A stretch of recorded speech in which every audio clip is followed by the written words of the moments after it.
Secrets of the millionaire mind. যদি আপনি ধনী হতে চান তাহলে secrets of the millionaire mind নামের বইটি আপনার জন্য খুবই উপকারী হতে পারে। এই বইটি লিখেছেন ধার বেকার।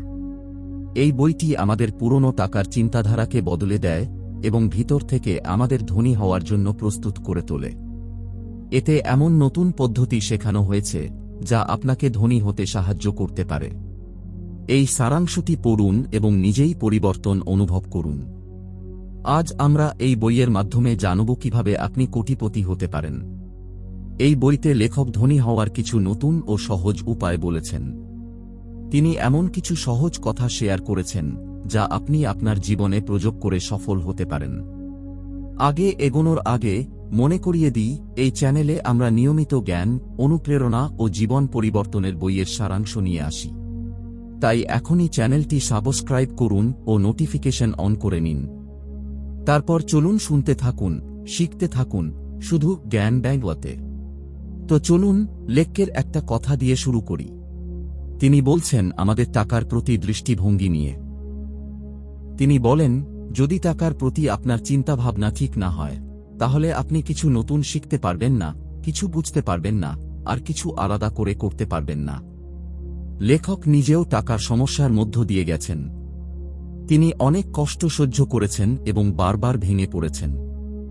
কিন্তু একদিন তাঁর বাবার এক ধনী বন্ধু তাঁকে বললেন, ধনী লোকেরা একভাবে ভাবে আর গরিব লোকেরা আরেকভাবে। এই ভাবনাচিন্তার পার্থক্যই আমাদের কাজ আর ফলাফলে প্রভাব ফেলে।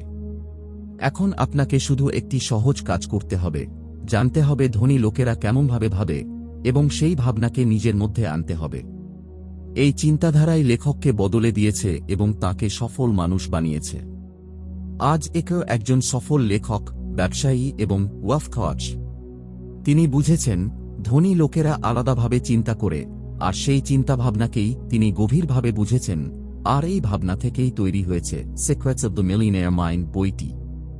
লেখক বলছেন আমাদের কাছে দুটি জিনিস থাকে, টুলস মানে আমাদের জ্ঞান আর টুলবক্স মানে আমাদের মস্তিষ্ক বা চিন্তার ধরন।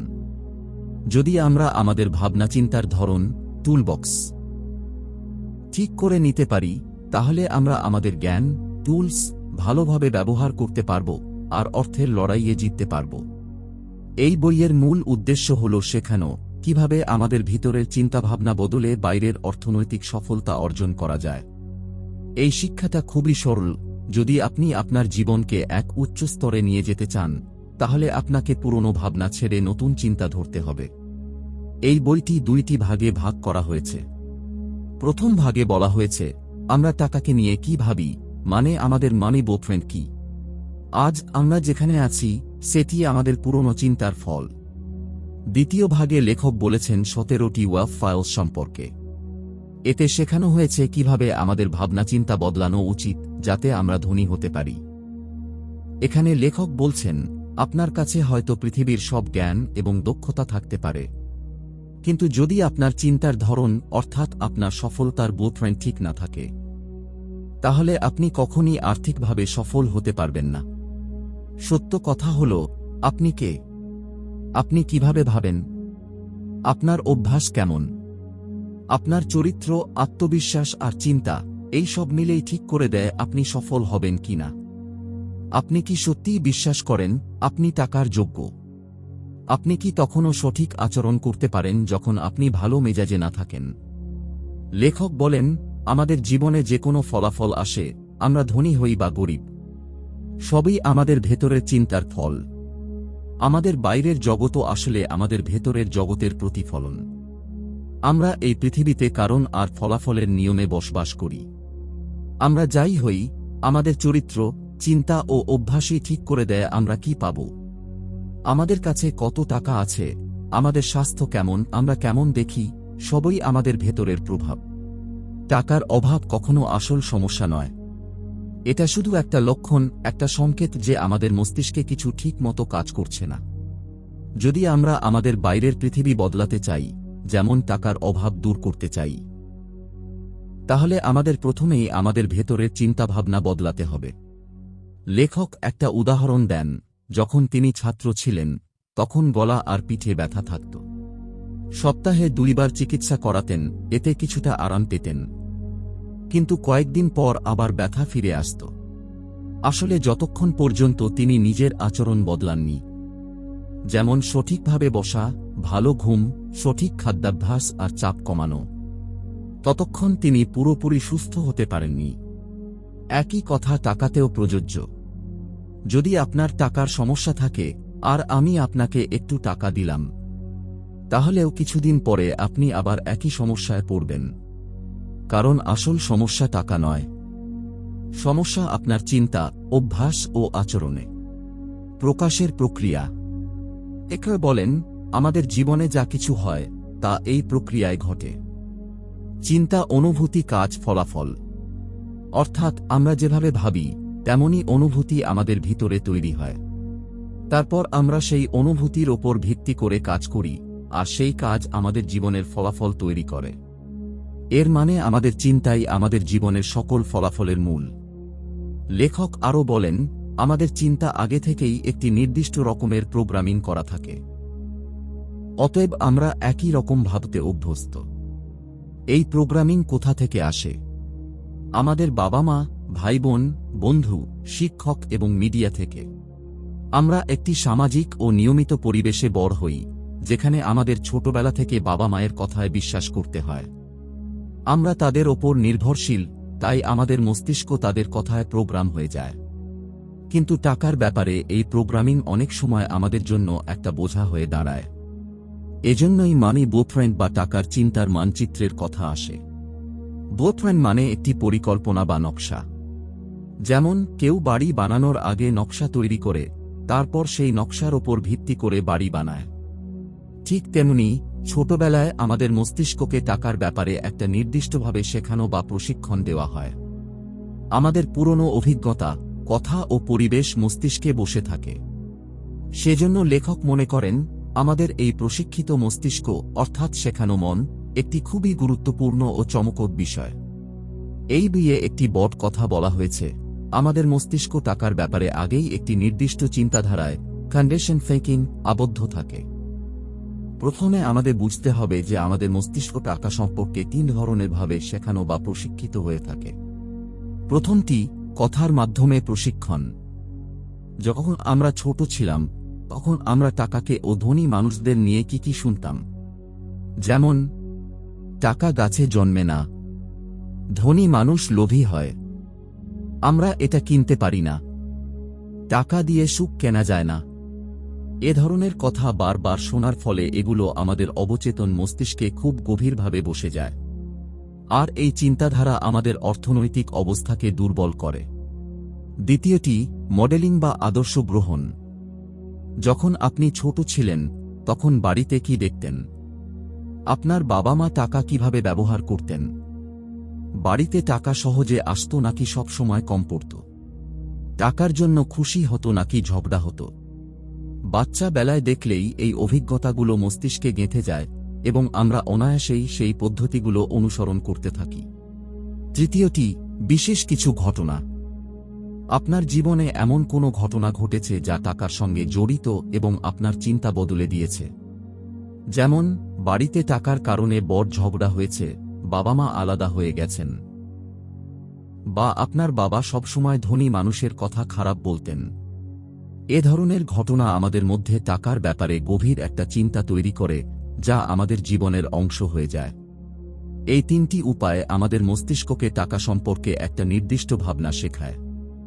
বাস্তবিক অর্থে এই ভাবনাগুলোই আমাদের টাকা সম্পর্কিত মানসিক নকশা, মানি ব্লুপ্রিন্ট, তৈরি করে, যা ঠিক করে আমরা টাকা নিয়ে সফল হব কিনা। আপনি যদি ভাবেন আপনি সব সময় গরিব থাকবেন, তাহলে আপনি কিভাবে ধনী হতে পারবেন? যদি আপনি ভাবেন টাকা সবসময় সমস্যাই দেয়, তাহলে আপনার জীবনে সেই সমস্যাগুলো বারবার আসতেই থাকবে, কারণ এসব কথা আপনার অবচেতন মস্তিষ্কে গেঁথে গেছে। যখন আমাদের অবচেতন মস্তিষ্ক কোনো সিদ্ধান্ত নেয়, তখন আবেগ আর যুক্তির মধ্যে আবেগই জয়ী হয়। লেখক বলছেন, কোনো পরিবর্তনের শুরু হয় সচেতনতা থেকে। অর্থাৎ যতক্ষণ না আমরা বুঝতে পারব আমাদের মস্তিষ্ক কেমন ভাবছে, ততক্ষণ আমরা সেটা বদলাতে পারব না। আপনি ভাবুন, ছোটবেলা থেকে টাকা সম্পর্কে আপনি কিভাবে চিন্তা করতেন, আর বুঝুন আপনার মস্তিষ্ক কিভাবে ট্রেন্ড হয়েছে। পরবর্তী ধাপ হল, দেখুন সেই চিন্তা আপনার বর্তমান আর্থিক জীবনে কি প্রভাব ফেলেছে। ভালো খবর হল, আপনার কাছে এখনো সময় আছে আপনার চিন্তা বদলানোর। শেষ ধাপ হল আলাদা হওয়া, মানে আপনার পুরনো চিন্তা থেকে নিজেকে আলাদা করে নেওয়া। লেখক বলেন, যেভাবে আপনাকে শেখানো হয়েছে সেভাবেই আপনাকে সব সময় ভাবার দরকার নেই। এখন সিদ্ধান্ত আপনার হাতেই, আপনি কিভাবে চিন্তা করতে চান। আপনি এখন সচেতন হয়েছেন, তাই আপনি আপনার চিন্তা এবং জীবন বদলাতে পারবেন। হার্ভ একার তার বইয়ের দ্বিতীয় অংশে বলেন কিভাবে আমাদের চিন্তা ও বিশ্বাস বদলাতে হবে। এই সারমর্মে তিনি 17টা ওয়েলথ ফাইলস বা ধনী হওয়ার নীতিগুলো নিয়ে কথা বলেছেন। চলুন এবার এই 17 ওয়েলথ ফাইলস বোঝার চেষ্টা করি। পুরো সারমর্ম মনোযোগ দিয়ে পড়া বা শোনা উচিত, কারণ এতে আপনি নতুন অনেক কথা শিখবেন এবং জানতে পারবেন কিভাবে চিন্তা বদলে ধনী হওয়া যায়। Wealth file 1। ধনী মানুষ ভাবে, আমি নিজেই আমার জীবন গড়ি। কিন্তু গরিব মানুষ ভাবে, আমার জীবন যেভাবে চলছে আমি সেভাবেই জীবন যাপন করছি। আপনি যদি সফল হতে চান, তাহলে এটা মানতে হবে যে আপনার জীবন ও বিশেষ করে আপনার টাকার দায়িত্ব আপনি নিজেই নেবেন। আপনাকে বিশ্বাস করতে হবে যে আপনি নিজের সাফল্য নিজেই তৈরি করতে পারেন। অর্থাৎ আপনার সিদ্ধান্ত দ্বারা আপনি নিজেকে দুর্বলও করতে পারেন বা সফলও। আপনার মধ্যে শক্তি আছে, আপনি নিজের জন্য টাকা নিয়ে সমস্যা বা সুখ এনে দিতে পারেন। লেখক বলেন, যদি আপনি বারবার ভাবেন আমার সঙ্গে তো এমন হয়ই, আমি কিছুই করতে পারি না, তাহলে আপনি কখনো কিছুই পরিবর্তন করতে পারবেন না। তখন আপনার জীবন অর্থহীন হয়ে যাবে। যতক্ষণ না আপনি মানবেন আমি নিজেই আমার জীবন তৈরি করতে পারি, ততক্ষণ কোনো পরিবর্তন সম্ভব নয়। আপনাকে নিজের জীবনের মালিক হতে হবে। আপনাকে নিজের সিদ্ধান্ত নিতে হবে এবং দায়িত্ব নিজেই নিতে হবে। লেখক আরও বলেন, গরিব মানুষ প্রায়ই নিজেকে ভুক্তভোগী মনে করে, অর্থাৎ এমন একজন যার সঙ্গে অন্যায় হয়েছে। তারা অন্যদের দোষ দেয়, নিজের ভুল মানে না, আর সব সময় অভিযোগ করে। যখন আপনি বারবার অভিযোগ করবেন, তখন আপনি এমন একজন হয়ে উঠবেন যাকে কেউ গুরুত্ব সহকারে নেয় না। এটা খুব খারাপ অভ্যাস, তাই কখনো অভিযোগ করবেন না। গরিব মানুষ প্রায়ই বলে টাকা জরুরি নয়। কিন্তু আপনি যদি নিজে বিশ্বাস করেন টাকা জরুরি নয়, তাহলে টাকা কখনো আপনার কাছে আসবে না। লেখক এখানে মজার কথা বলেন, টাকা ভালোবাসার মতো জরুরি নয়। ভাবুন তো, আপনার জন্য হাত বেশি জরুরি না পা? উত্তর হবে, দুইটিই দরকার। ঠিক তেমনি ভালোবাসা আর টাকা দুটিই দরকার। জীবনে একটা ভারসাম্য থাকা উচিত। সুতরাং কখনো নিজেকে ভুক্তভোগী মনে করবেন না।